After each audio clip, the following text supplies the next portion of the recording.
Je retourne à la paix. Je retourne à la paix. Je déclenche une tempête. Je retourne à la paix. Pas devant les enfants.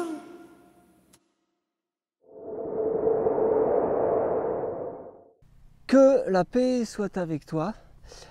Si tu veux me suivre sur X, eh bien sur X je suis serviteur de paix en un mot. Et si tu veux soutenir cette chaîne, tu vas regarder www.cricri-music.com, cricrimusic.com. Je suis musicien, compositeur. Si tu veux soutenir ce que je fais, tu trouves une chanson que tu aimes. Il y a toujours une chanson à la fin des vidéos pour que tu puisses découvrir ce que je fais. Et c'est de ça. Et entre-temps, je parle de politique américaine parce que je crois que c'est très important.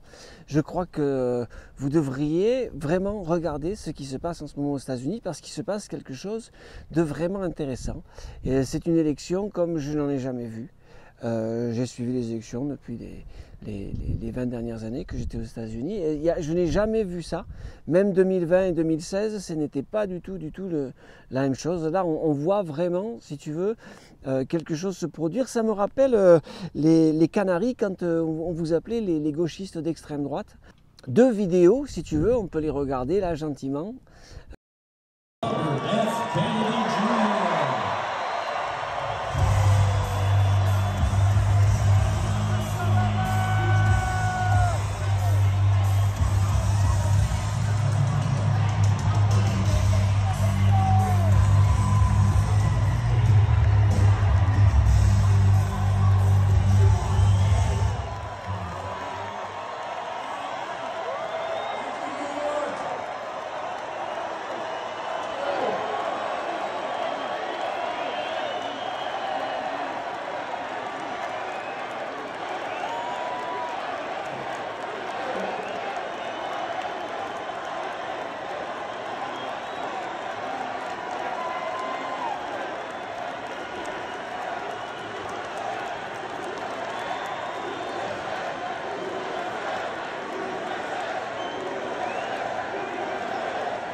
Alors ça, tu vois, c'est Robert Kennedy. La famille Kennedy, ça a toujours été des démocrates. Ils ont toujours été dans le camp démocrate. Ils n'ont jamais été dans le camp républicain. C'est des gens qui sont démocrates de façon traditionnelle, tu vois, et dynastique. Et d'ailleurs, une grande partie de la famille Kennedy a décidé de tourner le dos à leur petit cousin Robert parce qu'il est allé avec les méchants. Ce qui est très intéressant, c'est que de l'autre côté, tu as cette personne-là.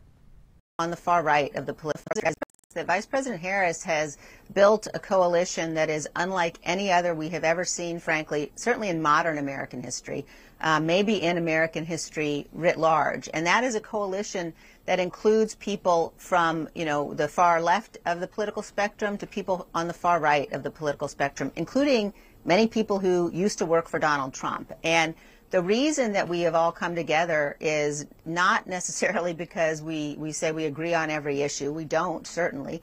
But we understand fundamentally that the defense of the rule of law, the defense of our Constitution, those are the things that are at stake in this election. The Vice President Harris has...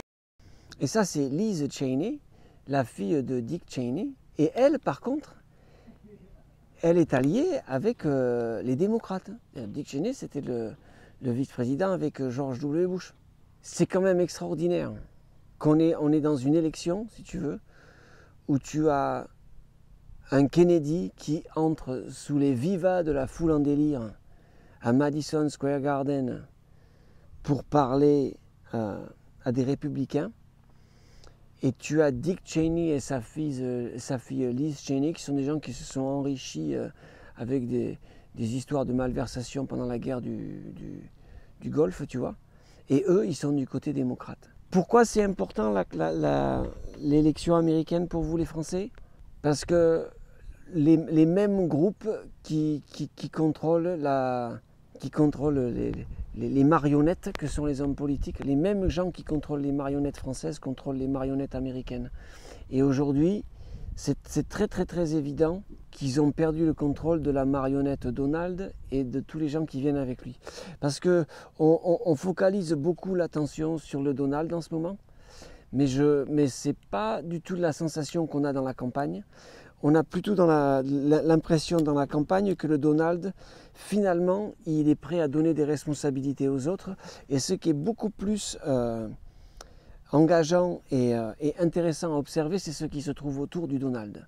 C'est-à-dire qu'autour du Donald, tu as Tulsi Gabbard, la fille qui était démocrate il y a encore 4 ans et qui participait à l'élection du côté démocrate et qui avait exposé les mensonges du calamar. C'est probablement elle qui va être le secrétaire d'État, ministre des Affaires étrangères si tu préfères.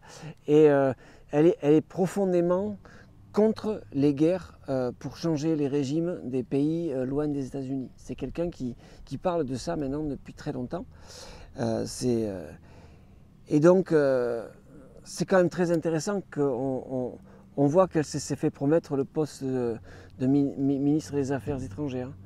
On a le Robert Kennedy qui s'est fait promettre le poste de ministre de l'Agriculture. Et il a promis, je vous ferai une vidéo sur ça cette semaine, il a promis de tailler dans le gras de la corruption agricole. Alors en Europe, si vous ne savez pas ce que c'est la corruption agricole, documentez-vous, mais la façon dont l'agriculture est organisée sur la planète est criminelle. C'est une entreprise criminelle. C'est une entreprise dans laquelle les fermiers sont pris en otage et sont obligés de produire de la nourriture merdeuse qui rend des gens malades, pour faire simple. Mais ça, c'est un sujet que je connais très bien. Et en ce moment, on a la possibilité de voir quelqu'un élu qui veut attaquer ce problème-là. Dans l'équipe de Donald, il a promis de donner à Elon Musk, le gars qui gère Tesla et X, etc. Il veut qu'il s'occupe du budget de l'État. Ça ne s'est jamais vu. L'idée qu'une personne privée, un businessman privé regarde dans les comptes de l'État pour dire non mais qu'est-ce que c'est que ce bordel? Pourquoi vous avez 4 secrétaires que vous payez 8 000 €? Et oui, pourquoi il y a des secrétaires qui gagnent autant d'argent, tu vois, pour rien branler? Ça, tu n'en entends pas parler. L'idée qu'un truc qui est très intéressant, que j'ai jamais vu dans aucune campagne, c'est qu'il y a toujours une transition de pouvoir, tu vois. Et généralement, la transition de pouvoir, elle est faite par les gens qui sont à Washington. C'est jamais fait de façon privée. Ce sont des fonctionnaires qui établissent la transition, qui préparent ce qu'ils vont faire après, tu vois. Et puis tu parles avec les fonctionnaires disent il faut peut-être à l'agriculture, si vous êtes de droite, il faudrait prendre ce gars-là, et à la défense, si vous êtes de droite, il faut prendre ce gars-là, tu vois. Mais là, c'est pas du tout ça qui est en train de se produire. C'est une équipe privée intégralement qui décide de ce qui se passe après. Alors tu peux avoir peur de ça, hein, je comprends si tu as peur du privé, mais le fait que l'équipe de transition ce ne soit pas une équipe faite de bureaucrates et d'administrateurs, ça terrifie tout le monde ici. Enfin, pas tout le monde, ça n'est pas moi, mais ça terrifie tous les gens de l'establishment. Ils sont terrifiés par ça. Parce qu'à Washington, tu vois, eh ben, il n'y a pas un seul job de fonctionnaire qui est sécurisé en ce moment. Si tu es fonctionnaire et que tu fais tes 400 000 € pour rien branler, tu vas probablement te retrouver au chômage si Donald est élu. Probablement. Parce qu'il y a beaucoup, l'État américain, c'est très corrompu. Tu vois, il y a beaucoup de gaspillage. Il y a beaucoup de gens qui branlent rien pour des gros salaires. Et c'est pas très difficile de trouver des millions de dollars dans le gouvernement américain. Il y a plein de gens qui sont là juste parce que ce sont des échanges de bons procédés. Il y a beaucoup d'échanges de bons procédés à Washington. Et alors, on va rester sceptique, hein. On va rester sceptique s'ils sont élus et qu'ils ne foutent rien, eh ben on leur dira que c'est des cons, tu vois. On n'aura pas peur de dire ça. Mais l'équipe qui est en train de se former autour de Donald, je pense que vous n'en entendez jamais parler. Je pense que vous n'entendez jamais parler des gens qui sont pas du tout des gens de droite, pas du tout des conservateurs, qui sont dans l'équipe Trump et qui sont là juste parce qu'ils sont après la corruption. Alors, est-ce qu'on va s'attaquer à la corruption? Je ne sais pas, on verra. Mais en tout cas, on a un camp des corrompus qui dit « Ne change rien, tout va très bien, il n'y a pas de corruption en Amérique ». Et il y a un camp qui dit « Non, vous êtes corrompus et on va essayer de vous dégager ». Donc on verra. N'oubliez pas de manger du saucisson, parce que c'est bon pour vous. Parce que la ventrèche, c'est le mieux, quoi, la ventrèche.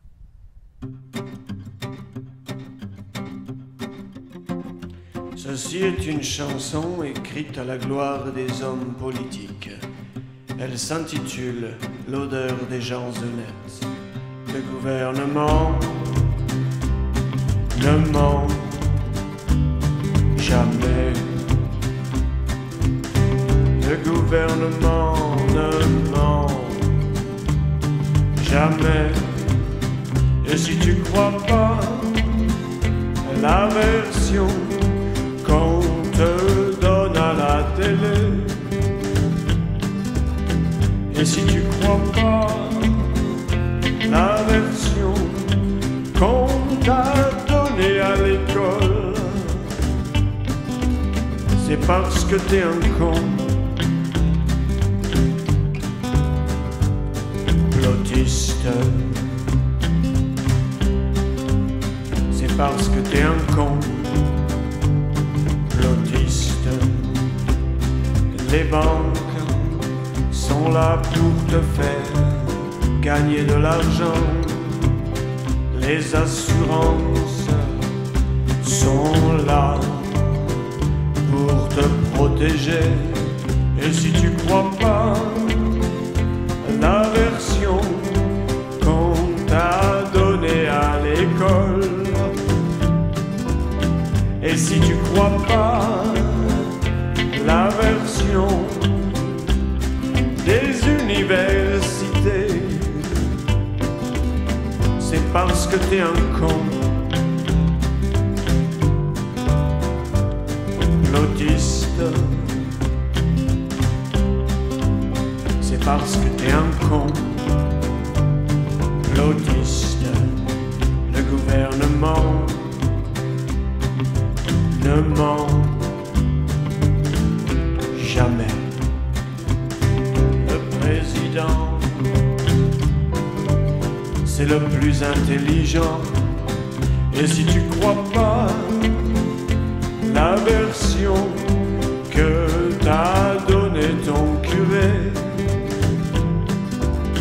et si tu crois pas la version qu'on n'arrête pas de te répéter, mon bougre, c'est parce que t'es un con. Plotiste,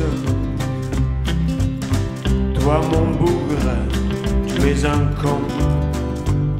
Plotiste, le gouvernement ne ment jamais, jamais. Le gouvernement ne ment jamais.